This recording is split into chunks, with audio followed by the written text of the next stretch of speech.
Pemirsa, pabrik kayu di Kecamatan Cikupa, Kabupaten Tangerang, Banten terbakar. Selain sempat membuat panik karyawan yang bekerja, banyaknya bahan kayu yang mudah terbakar membuat proses pemadaman berlangsung hingga Jumat siang.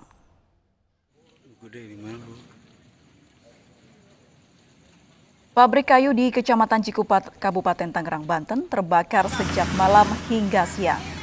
Banyaknya bahan kayu yang mudah terbakar membuat proses pemadaman cukup sulit.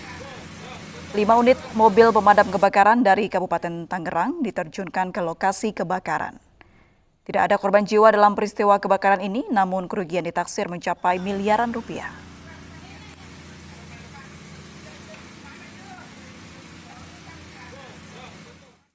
Pemirsa, Bareskrim Polri melimpahkan berkas perkara kasus surat jalan palsu dengan tersangka Joko Chandra ke Kejaksaan Agung. Selain Joko Chandra, berkas perkara Brigjen Pol Prasetyo Utomo dan Anita Kolopaking juga dilimpahkan ke Kejaksaan Agung.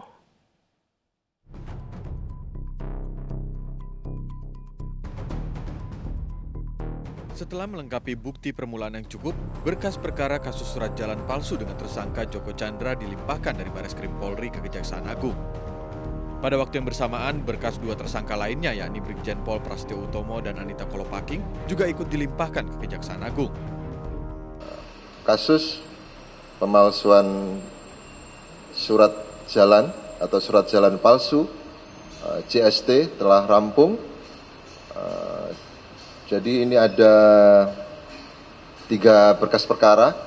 Yang pertama berkas perkara untuk kasus dengan tersangka JST sendiri. Kemudian ada berkas perkara saudari ADK dan satu lagi berkas perkara terkait saudara PU. Untuk rekan-rekan ketahui bersama bahwasanya berkas perkara tersangka ADK tebalnya sekitar 2025 lembar. Kemudian untuk berkas perkara tersangka JST setebal 1.879 lembar. Kemudian untuk tersangka saudara PU untuk tebalnya sekitar 2.080 lembar. Dan hari ini langsung nanti penyidik dikirimkan ke JPU untuk tahap 1. Selain itu, Bareskrim Polri telah melakukan perpanjangan penahanan terhadap 2 tersangka, yakni Brigjen Pol Prasetyo Utomo dan Anita Kolopaking. Dari Jakarta, Pangeran Negara, Damar Wicaksono, Eka Rusmanda, iNews melaporkan. Ipar Joko Chandra yang diduga menjadi perantara suap Jaksa Pinangki, Sirna Malasari, meninggal dunia akibat COVID-19. Ya, sebelumnya Pinangki diduga menerima suap $500.000 Amerika Serikat atau setara 7 miliar rupiah untuk mengurus fatwa bebas Joko Chandra dari Mahkamah Agung.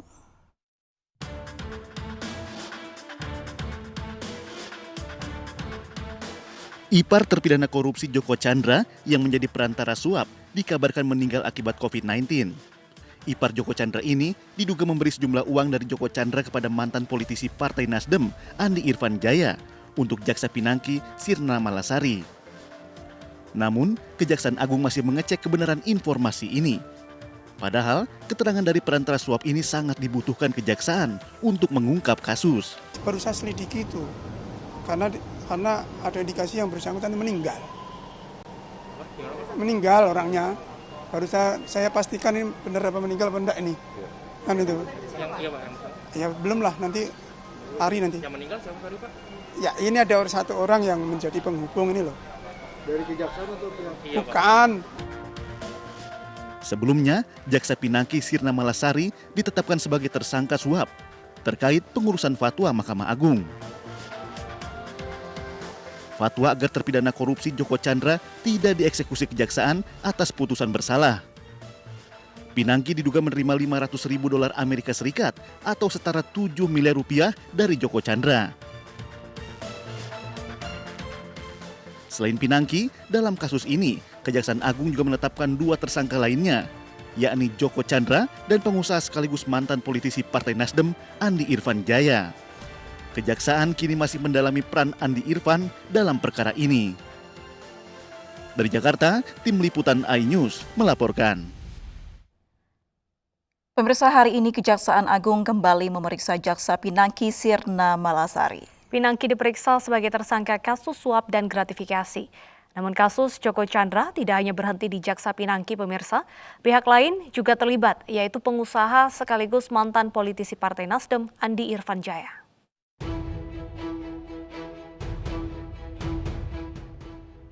Kejaksaan Agung terus mendalami peran mantan politisi Partai Nasdem Andi Irfan Jaya terkait dugaan suap yang melibatkan Pinangki Sirna Malasari dan Joko Chandra. Andi Irfan yang merupakan teman dekat Pinangki diduga menerima suap dari Joko Chandra sebelum diberikan kepada Pinangki. Suap untuk pengurusan fatwa bebas Joko Chandra dari Mahkamah Agung. Fatwa ini agar Joko Chandra terbebas dari eksekusi atas putusan bersalah. Usai berstatus tersangka, Andi Irfan ditahan di Rutan Komisi Pemberantasan Korupsi. Partai Nasdem lantas memecat Andi Irfan dari keanggotaan partai dan tidak memberikan bantuan hukum. Direktorat Tindak Pidana Korupsi Bareskrim Polri telah resmi menaikkan status dari perkara dugaan suap dalam penghapusan red notice mantan buronan koruptor Joko Sugiarto Chandra ke tahap penyidikan usai gelar perkara pada Senin 5 Agustus lalu.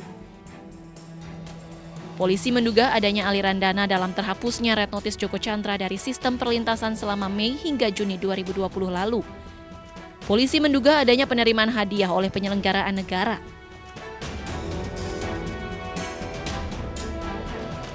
Sementara itu, Brigjen Pol Prasetyo Utomo juga ditahan di Bareskrim berdasarkan pengakuannya menolong Joko Chandra untuk membuat surat jalan. Prasetyo Utomo pun dicopot dari jabatannya sebagai Kepala Biro Koordinasi dan Pengawasan Penyidik Pegawai Negeri Sipil. Sebelumnya, penghapusan red notice atas nama Joko Sugiarto Chandra telah menyeret dua nama jenderal kepolisian, yakni Brigjen Nugroho Slamet Wibowo selaku mantan Sekretaris Nasional Sentral Bureau Interpol Indonesia yang menyurati pihak imigrasi pada 5 Mei 2020 lalu perihal terhapusnya red notice Joko Chandra sehingga pihak imigrasi menghapus nama tersebut dari sistem perlintasan. Selain Brigjen Nugroho, surat yang ditujukan kepada Dirjen Imigrasi tersebut dikirim dengan menyertakan tembusan kepada mantan Kadifhub Interpolri Irjen Pol Napoleon Bonaparte. Usai beredarnya surat tersebut, Kapolri melakukan mutasi terhadap kedua jenderal. Brigjen Nugroho kini menjabat sebagai analis kebijakan utama Lemdiklat Polri, sementara Irjen Napoleon dimutasi sebagai analis kebijakan utama Polri. Dari Jakarta, tim liputan iNews melaporkan. Kita beralih ke informasi lainnya, pemulihan ekonomi di sektor pariwisata dan ekonomi kreatif terus digenjot di tengah adaptasi kebiasaan baru. Dan yang terbaru, Kementerian Pariwisata dan Ekonomi Kreatif akan menggelar Indonesia Corporate Travel and MICE (ICTM). Menggandeng MNC Media sebagai media partner, ICTM akan digelar di 5 kota besar di Indonesia.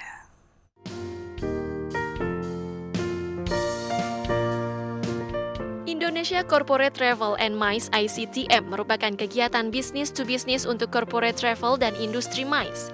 Kegiatan yang digelar Kementerian Pariwisata dan Ekonomi Kreatif ini merupakan salah satu upaya untuk menggerakkan kembali perekonomian.